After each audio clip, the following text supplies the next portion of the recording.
Sampurasun Baraya, kembali lagi di channel Jack Laben Cinema. Di video kali ini Bang Jack akan kembali menceritakan dongeng Sang Pendekar. Tanpa banyak ngacapek, langsung saja kita masuk ke cerita dongengnya.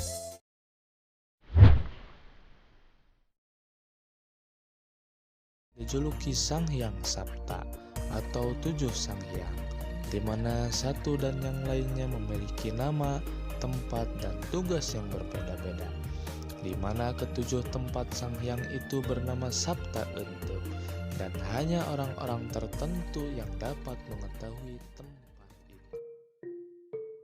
Setelah Ajarasa tahu bahwa di dunia ini sudah tidak ada pendekar dari golongan hitam yang bisa mengalahkannya lagi, lalu Ajarasa pun memutuskan untuk berkelana ke negeri jin dan bertarung dengan para pendekar dari bangsa jin yang tentunya lebih hebat dan lebih sakti dari bangsa manusia. Lalu Ajarasa bertapa di Entep Dewi untuk meningkatkan ilmunya terlebih dahulu sebelum ia memasuki negeri jin.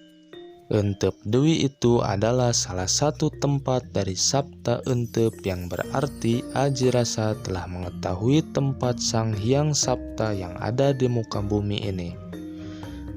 Tetapi Ajarasa baru berguru kepada dua Sang Hyang, yaitu Sang Hyang Jati dan Sang Hyang Asi.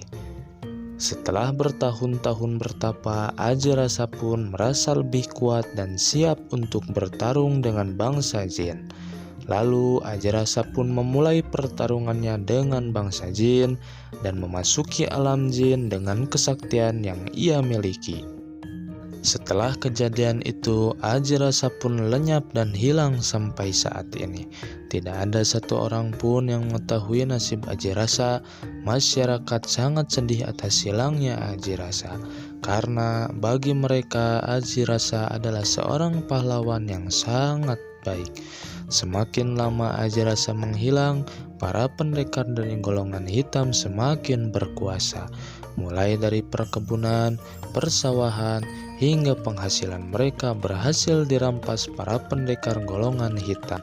Masyarakat hanya bisa pasrah terhadap kejadian itu, karena jika mereka tidak menyerahkan semua itu, tentunya mereka akan lebih menderita lagi. Akibat dari semua itu, masyarakat menjadi sangat memprihatinkan. Penindasan menjadi hal yang sering terjadi, perebutan kekuasaan menjadi hal yang sering dialami, perbudakan menjadi makanan sehari-hari, serta penderitaan yang seakan tak pernah berhenti. Pendekar dari golongan hitam itu bernama Pancaguna. Ia memiliki kesaktian yang sangat tinggi dan ia memiliki antek-antek yang sangat banyak. Dulu ia pernah bertarung dengan Ajarasa dan ia hampir mengalahkan Ajarasa. Lalu setelah pertarungan itu, Pancaguna diberi kesempatan hidup oleh Ajarasa untuk bertobat dan menjadi pendekar yang lebih baik. Lalu Pancaguna dibiarkan pergi begitu saja.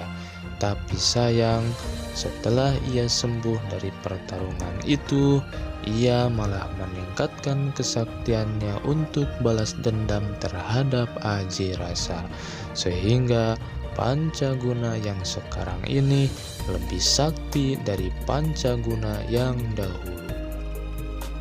Namun di sisi lain, para pendekar dari golongan putih yang masih satu organisasi dengan Ajarasa, mereka bertarung dan berjuang habis-habisan demi mengalahkan Pancaguna dan antek-anteknya.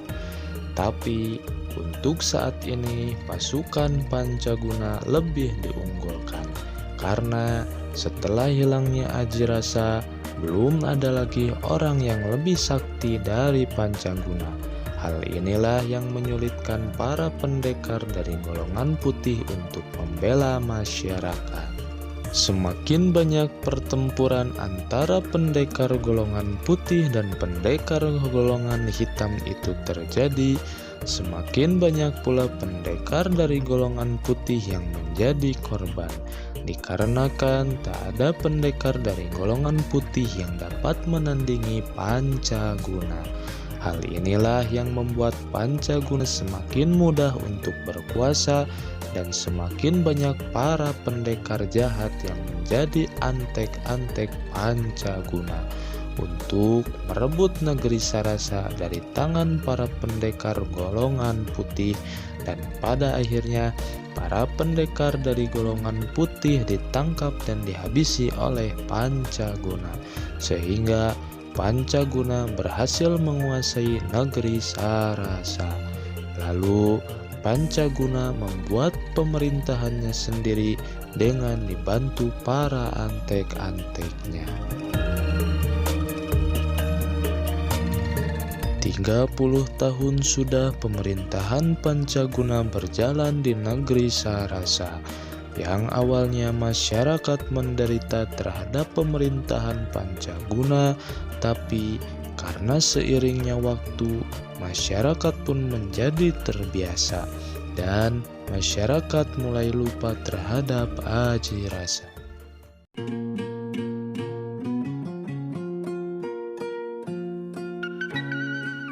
Di suatu pagi, tepatnya di desa Arum, warga desa mulai beraktivitas seperti biasanya.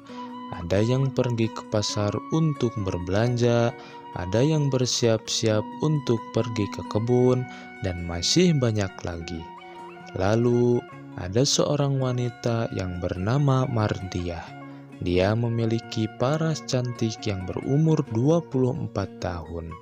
Dia satu-satunya pemilik warung kopi di desa Arum. Bahkan, warga desa sering berbelanja di warung Mardiah, mulai dari sembako, gorengan, kopi, rokok, nasi uduk, dan masih banyak lagi. Lalu, tak lama setelah Mardiah beres-beres di warung kopi miliknya, datanglah seorang kakek-kakek sepuh dari desa itu bernama Kiduloh. Kiduloh telah berusia 67 tahun. Ia sering menggunakan sarung, berbaju batik, dan kopiah hitam.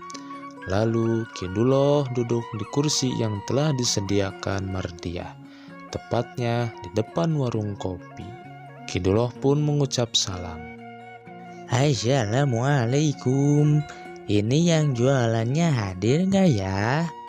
Mardiah menyahut dari dalam warungnya sambil menghampiri Kiduloh dengan keramahannya. Walaupun Mardiah belum melihat siapa yang datang ke warung miliknya itu, tapi Mardiah sudah bisa menebak bahwa itu adalah Kiduloh, karena Kiduloh memang sering datang ke warung Mardiah. Waalaikumsalam. Hadir Kiduloh, hadir selalu. Silahkan, Kiduloh mau pesen apa? Nanti Mardiah buatin. Kiduloh yang baru saja duduk dan melihat-lihat dagangan Mardiah lalu menjawab. Seperti biasa aja, Mar.